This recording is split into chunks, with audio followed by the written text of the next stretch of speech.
Ernakulam sub ജയിലിലെ അവസ്ഥ പരിതാപകരം എന്ന് വ്യക്തമാക്കുന്ന ജയിൽ സൂപ്രണ്ടിന്റെ റിപ്പോർട്ട് മാതൃഭൂമി ന്യൂസിന് ലഭിച്ചു. 48 തടവുകാരെ പാർപ്പിക്കേണ്ട സ്ഥലത്ത് 105 തടവുകാരെയാണ് താമസിപ്പിച്ചിരിക്കുന്നത്. ജയിലുകളിൽ സുരക്ഷ വേണ്ട ആയുധങ്ങൾ ഇല്ലെന്നും 22 CCTV ക്യാമറകളിൽ പ്രവർത്തിക്കുന്നത് 10 എണ്ണം മാത്രമാണ് എന്നും റിപ്പോർട്ടിൽ പറയുന്നു. കണ്ണൂരിൽ ഗോവിന്ദചാമി ജയിൽ ചാടുന്നതിന് തൊട്ട് മുൻപാണ് എറണാകുളം ജയിൽ സൂപ്രണ്ട് മധ്യമേഖല DIGക്ക് റിപ്പോർട്ട് നൽകിയത്. രാഗിൻ കൂടുതൽ വിവരങ്ങളുമായി ചേരുന്നു. രാഗിൻ, ഗുഡ് മോർണിംഗ്. അങ്ങനെ മാതൃഭൂമി ന്യൂസിന് ലഭിച്ച ആ റിപ്പോർട്ടിൽ എന്തൊക്കെ സുരക്ഷാ വീഴ്ചകൾ, പാളിച്ചകളാണ് എടുത്തു പറയുന്നത്? മോത്തി, അതായത് ഈ ഗോവിന്ദചാമി ജയിൽ ചാടിയ സംഭവം വലിയ ചർച്ചയാവുകയും സുരക്ഷാ വീഴ്ചയടക്കം ചൂണ്ടിക്കാണിക്കുകയും ഒക്കെ ചെയ്തിട്ടുള്ള ഒരു വിഷയമാണ്. അതുണ്ടാകുന്നത് ഏതാനും ദിവസങ്ങൾക്ക് മുൻപാണ്. പക്ഷേ ഈ മാസം 8-ാം തീയതി എറണാകുളം ജയിൽ സൂപ്രണ്ട് എറണാകുളത്തെ ജയിലിന്റെ സ്ഥിതി ചൂണ്ടിക്കാണിച്ചുകൊണ്ട്, സബ് ജയിലിന്റെ സ്ഥിതി ചൂണ്ടിക്കാണിച്ചുകൊണ്ട് കൊടുത്ത റിപ്പോർട്ടാണ് ഇപ്പോൾ പുറത്തേക്ക് വന്നിരിക്കുന്നത്, മാതൃഭൂമി ന്യൂസിൽ ലഭിച്ചിരിക്കുന്നത്.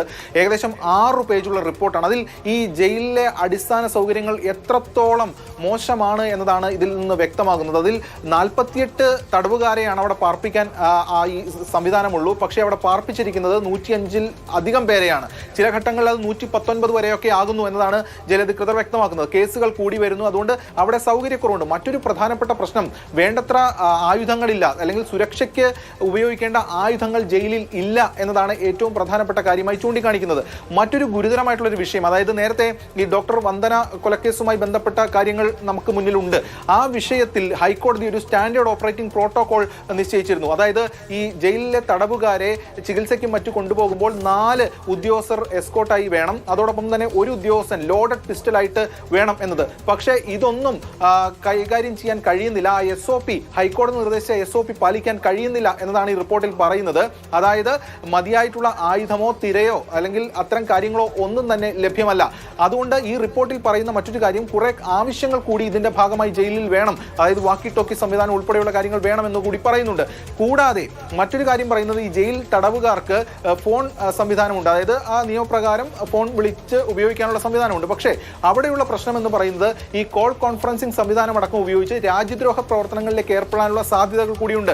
പക്ഷേ ഇത് മോണിറ്റർ ചെയ്യാനുള്ള സംവിധാനം ജയിലുകളില്ല. അതുകൊണ്ട് സൈബർ വിങ് അവിടെ ആവശ്യമാണ് എന്നതാണ് ഈ റിപ്പോർട്ടിൽ ചൂണ്ടിക്കാണിക്കുന്ന കാര്യം. കൂടാതെ 22 CCTV ക്യാമറകൾ, നേരത്തെ ഈ ഗോവിന്ദചാമി ജയിൽ ചാടിയതുമായി ബന്ധപ്പെട്ട് കണ്ണൂരിലെ വിഷയങ്ങളിലടക്കം ഈ CCTV വളരെ പ്രധാനപ്പെട്ടതായി വന്നിരുന്നു.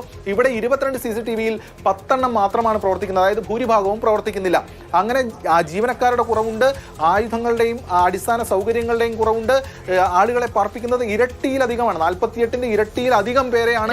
ഗോവിന്ദചാമി ജയിൽ ചാടുന്നതിന് തൊട്ട് മുൻപ് തന്നെ ഈ റിപ്പോർട്ട് സമർപ്പിക്കപ്പെട്ടു എന്നതാണ്. ഇതിൽ ഒരു നടപടിയെടുക്കാനുള്ള കാലയളവ് ഇവർക്ക് ലഭ്യമായിരുന്നു, അല്ലെങ്കിൽ എന്തെങ്കിലും തരത്തിലുള്ള നീക്കം നടത്താനോ ശ്രദ്ധയിൽപ്പെടാനോ ഉള്ള അവസരം ഈ ജയിൽ വകുപ്പിന് ലഭ്യമായിരുന്നു ഈ കാലയളവിൽ? അതായത് കണ്ണൂർ ജയിലിൽ നിന്നാണ് ഗോവിന്ദചാമി ജയിൽ ചാടുന്നത്. എറണാകുളം സബ് ജയിൽ സൂപ്രണ്ടാണ് എറണാകുളം സബ് ജയിലിലെ വിശദാംശങ്ങളും അതോടൊപ്പം തന്നെ സംസ്ഥാനത്തെ ജയിലുകളുടെ അടക്കം കാര്യങ്ങൾ കൂടി ഇതിൽ പറയുന്നുണ്ട്. പക്ഷേ ഇതിൽ ഏറ്റവും പ്രധാനപ്പെട്ട കാര്യം, ജയിലുകളിലെ അടിസ്ഥാന സൗകര്യങ്ങൾ ഒട്ടും തന്നെ ഇല്ല എന്നുള്ളതാണ്. അതുകൊണ്ട് തന്നെ ഇത്തരത്തിൽ ഗോവിന്ദചാമി ജയിൽ ചാടിയ സംഭവം വലിയ സുരക്ഷാ വീഴ്ചയായി ചൂണ്ടിക്കാണിക്കപ്പെടുമ്പോൾ ഇത്തരം റിപ്പോർട്ടുകൾ ഇതിനു മുൻപും പല ഘട്ടങ്ങളിൽ പോയിട്ടുണ്ടെന്നാണ് മനസ്സിലാക്കുന്നത്. ഈ റിപ്പോർട്ടുകളിൽ മേലൊന്നും നടപടി ഉണ്ടായിട്ടില്ല എന്നതാണ് വ്യക്തമാകുന്നത്. മാത്രമല്ല, ഈ റിപ്പോർട്ട് അയച്ച ശേഷം ഇത്രയും ദിവസമായിട്ടും ഇതിൽ ഒരു തുടർ നടപടിയും ഇതുവരെ ഉണ്ടായിട്ടില്ല.